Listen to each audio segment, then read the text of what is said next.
After a tumultuous year as Donald Trump's top immigration official, Secretary Kirstjen Nielsen is on her way out as head of the Department of Homeland Security. I've spent the last 24 hours since yesterday talking with government officials, with administration officials, members of Congress to ensure a smooth transition.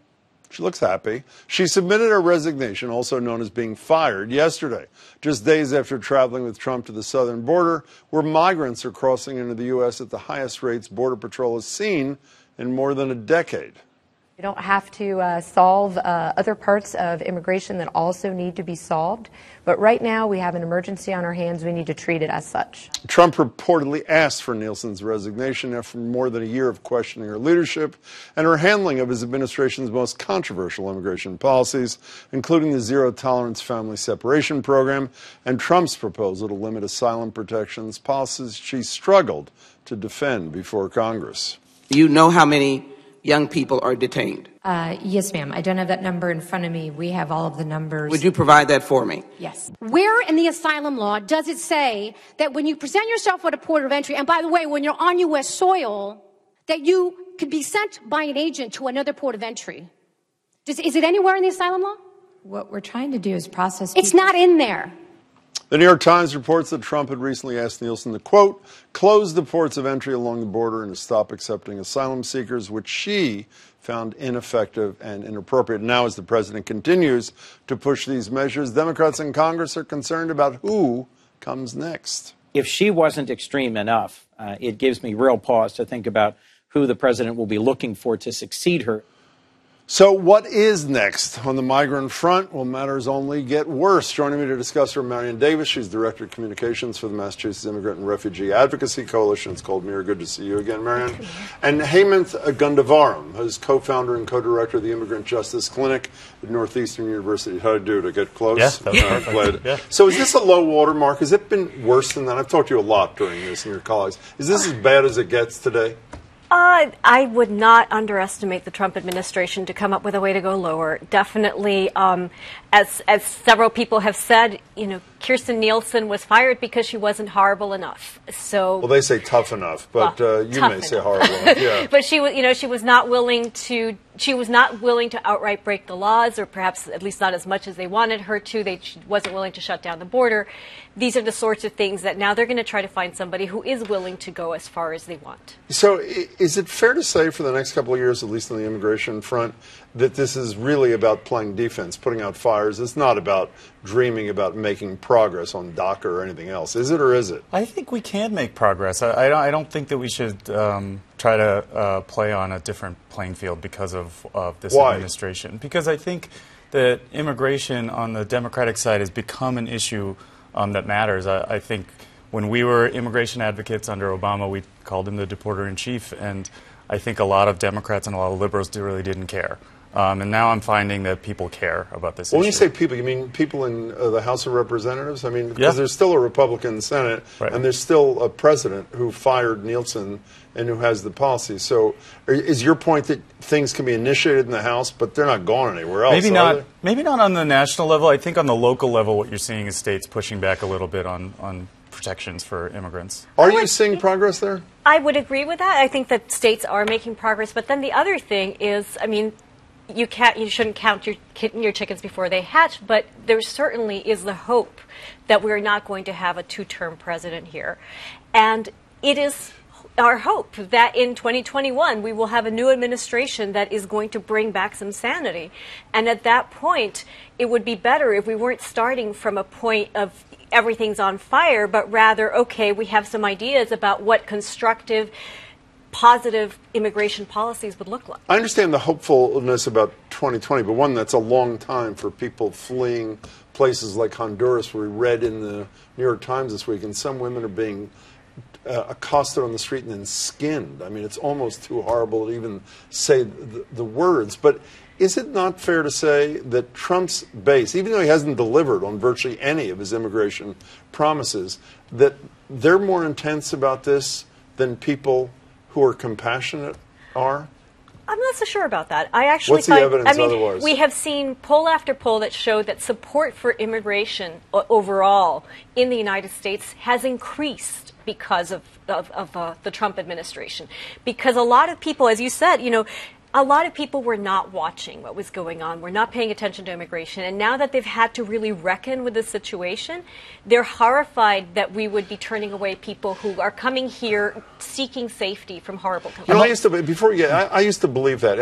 I am one of those naive people who believe when you start nailing kids and doing horrible things to children, that's the point even the hardest people to reach are reached. Not every week there's a new horrible separation story. When I mentioned the open here that the Justice Department people have the nerve to say to a court, give us 2 years to identify which kid goes with which family, and people are not literally marching in the streets today. We kidnapped people from their parents, and we say, give us a couple of years and we'll do the best we can.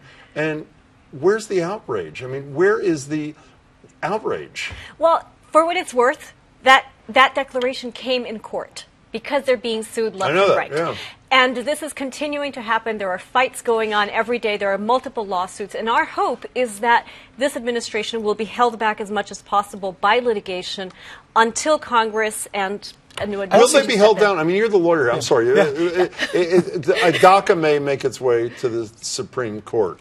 The national emergency, I'm not sure how knocking that out really helps in a grand sort of way. But this is the same Supreme Court that by 5-4 ruled that a travel ban was constitutional, even though the guy who put it in place has clear anti-Muslim animus. They overlooked that. So I would argue that the Supreme Court is not exactly a friendly venue, is it?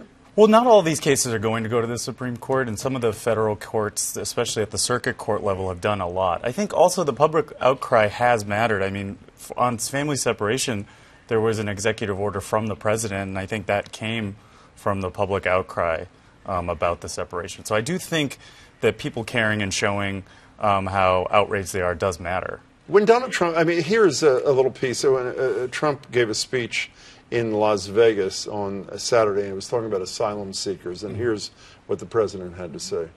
The asylum program is a scam. Some of the roughest people you've ever seen. People that look like they should be fighting for the UFC. Lawyers. They tell them what to say. I am very worried that I will be accosted. If I am sent back home, no.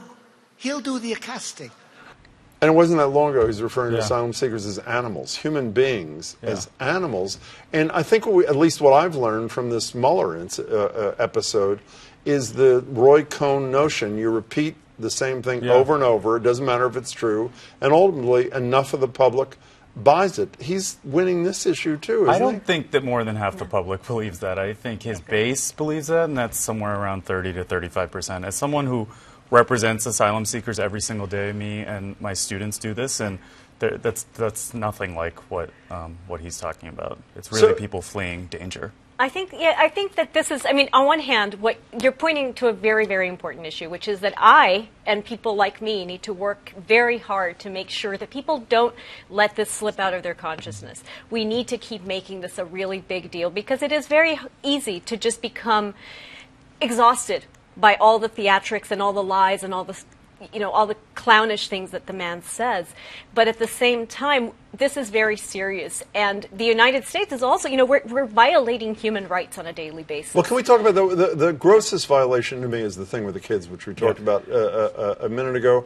The number keeps jumping almost every time. And talk about a judge. You couldn't get, at least from my perspective, a more sympathetic judge than the judge out there who was threatened to hold the government in contempt. I don't understand why Neilsen was not in jail, frankly, based upon answers or non-answers.